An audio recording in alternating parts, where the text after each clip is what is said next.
Now for a quick Devar Torah. We learn in this week's Parsha that Yitzhak or Isaac is blind. He can't see. And the Torah says, and that he loved Esau more than he favored Esau, whereas Rivka, who could see, favored Yaakov or Jacob. And the question is, how could Yitzhak, the great tzaddik, not favor Yaakov? He was a much better man.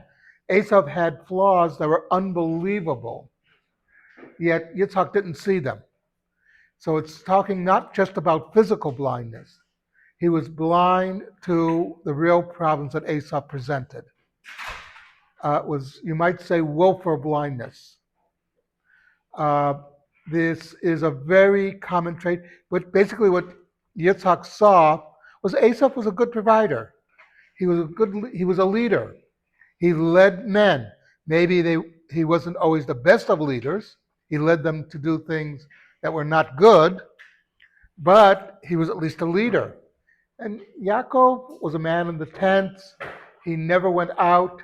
What Yitzhak did not see, and this is where his blindness comes in, was that while Yaakov seemed to be studying and all that, he was not a fool. He knew what Esau was.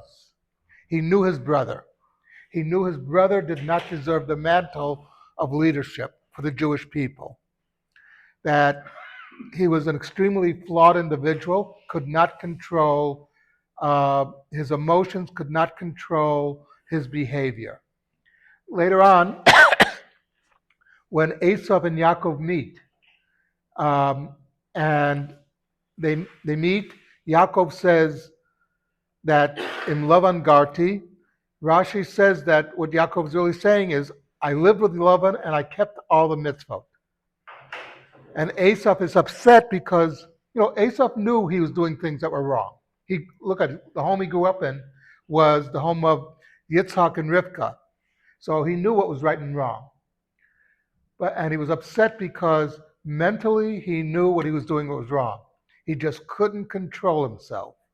He could not keep his actions within due bounds. You'd see a nice looking woman, he had to have her. He'd see, whatever.